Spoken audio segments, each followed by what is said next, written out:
আসসালামু আলাইকুম। Dish and diary with উবাদাস ফ্যামিলি ব্লগে আপনাদের আরও একবার স্বাগতম। যেখান থেকে ভিডিওটি দেখছেন আশা করছি সবাই আল্লাহর রহমতে ভালো আছেন। আলহামদুলিল্লাহ আমরাও ভালো আছি। আচ্ছা, কাজকে কি ইবাদতে পরিণত করা যায়? হ্যাঁ, অবশ্যই যায়।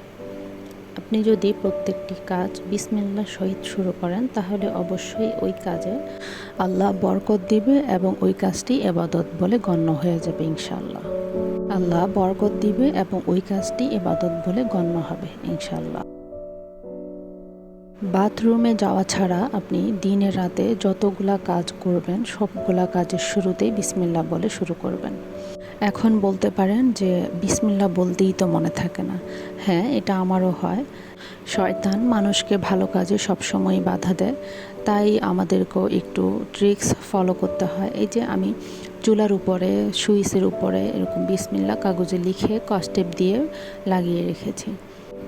আপনারা চাইলে খাওয়ার টেবিলের পাশেও কোনো জায়গায় বিসমিল্লাহ ওয়ার্ডটি লিখে রাখতে পারেন, তাও দেখবেন শয়তান ভুলিয়ে দেবে। কিন্তু ইনশাল্লাহ বেশিরভাগ সময়ই বিসমিল্লাহ পড়তে মনে থাকবে। রাতে ঘুমাতে যান, সকালে ঘুম থেকে উঠুন বিসমিল্লাহ বলে।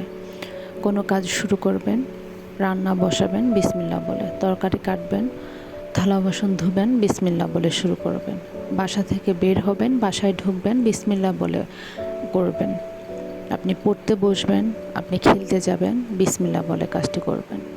শুধু বাথরুমে যাওয়ার আগে আউযু বিল্লাহি মিনাশ শাইতানির রাজিম অথবা বাথরুমে যাওয়ার দোয়া আছে, দোয়া পড়ে ঢুকবেন। এছাড়াও যাদের অনেক মাথা ব্যথার সমস্যা তারা চাইলে 19 বার বিসমিল্লাহ পড়ে ফু দিতে পারেন, এতে ইনশাআল্লাহ মাথা ব্যথাও আল্লাহ দূর করে দেবে। আসুন আমরা একে অপরের জন্য দোয়া করি যেন আমরা নবীজির সুন্নাহ মোতাবেক জীবন চালাতে পারি। আমিন। আজকের ব্লগটি শুরু করব এখন থেকে। এই যে সকালে ঘুম থেকে উঠেই বাচ্চার জন্য নুডলস সিদ্ধ বসিয়ে দিয়েছি।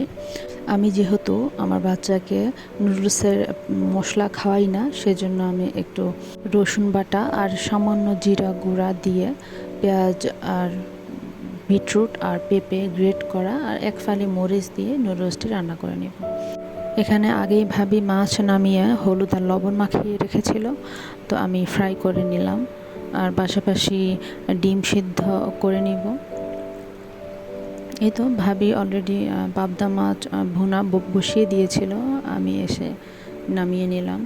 আর মিষ্টি কুমড়াও ভাবি বসিয়েছে, মিষ্টি কুমড়া দিয়ে আজকে ডিম দিয়ে রান্না হবে। তো ভাবি আবার অন্য কাজে চলে গিয়েছিল, তো আবার এখানে বাকি কাজটা আমি সেরে নিয়েছিলাম। এই যে মিষ্টি কুমড়া রান্না ডান। আর হবে শুটকি মাছ ভোর রাতের জন্য। মাছ মাংস খেতে খেতে আসলে ভালো লাগে না, এই জন্য একটু শুটকি রান্না করা হচ্ছে। এই তো প্যানের মধ্যে মরিচ, আস্ত রসুন আর কাঁচা মরিচ কষিয়ে তারপরে শুটকি দিয়ে দিল। এটা হচ্ছে ছুরি শুটকি। তারপর একটু লবণ দিয়ে একটু শুটকিটাকে ভালো করে ভেজে নিচ্ছে। এই তো ভাজা ভাজা হয়ে আসলে এখন আচ্ছা পানি একটু দিয়ে দিবে যেন না লেগে যায়।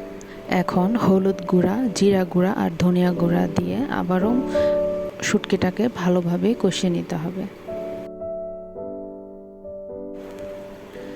এই তো ঢাকনা দিয়ে ঢেকে দেব পানি টেনে আসা পর্যন্ত। এই তো পানি শুকিয়ে গিয়েছে। এখন হচ্ছে কেটে রাখা আলু, বেগুন আর টমেটো দিয়ে ভালোভাবে মিক্স করে নিতে হবে। আবারও ঢাকনা দিয়ে দিলাম। কয়েকবার করে এভাবে উল্টে পাল্টে ভালোভাবে মিক্স করে নিয়ে পানি শুকানো পর্যন্ত নেড়ে দিতে হবে। এই তো পানিও শুকিয়ে আসবে আর বেগুন আলুও সেদ্ধ হয়ে যাবে, তখন নামিয়ে নেবেন। এই তো নামিয়ে ধনিয়া পাতা দিয়ে দিল। এটা হচ্ছে শুটকি ভুনা, এখানে হচ্ছে পাবদা মাছ, উপরে পেঁয়াজের বেরেস্তা, আর এখানে হচ্ছে মিষ্টি কুমড়া দিয়ে আর ডিম দিয়ে। আর এই যে বিকেলের জন্য আগেভাগে শরবত গুলে রাখা হচ্ছে। দুপুরে আবার আমার শ্বশুর বাজার থেকে সবজি নিয়ে আসছে, বেগুন, টমেটো, কাঁচকলা, তারপর শসা, কাঁচামরিচ, পেঁপে নিয়ে আসছে। এখন আমরা গুছিয়ে রাখছি। ইফতার ভাজা কমপ্লিট। তো আমরা যেহেতু সবাই মাখিয়ে খাই, সেজন্য বলের মধ্যে সব নিয়ে নিল। এক্সট্রা কিছু রাখা হয়েছে সস দিয়ে খাওয়ার জন্য। তো আমরা এরকম মেখে নিয়ে সবাই আলাদা আলাদা প্লেটে নিয়ে নেয়। এই তো এখানে আনারস কেটে নিয়েছি, আবার লেবুর শরবতের সাথে ট্যাংয়ের গুঁড়াও মিক্স করা হয়েছে। তো যারা হচ্ছে শুধু লেবুর শরবত পছন্দ করে তাদের জন্য শুধু লেবুর শরবত, আর যারা সাথে ট্যাং খেতে চায় তাদের হলো সাথে ট্যাংও মিক্স করা হয়েছে। সাথে ছিল আরও আমার গতকালকের লাড্ডু। মেহমান বাড়িতে আমরা লাড্ডু নিয়ে গিয়েছিলাম, মাশাল্লাহ বাসার এবং ওখানকার সবাই খেয়ে প্রশংসা করেছিল। সো আল্লাহ হাফেজ, আসসালামু আলাইকুম।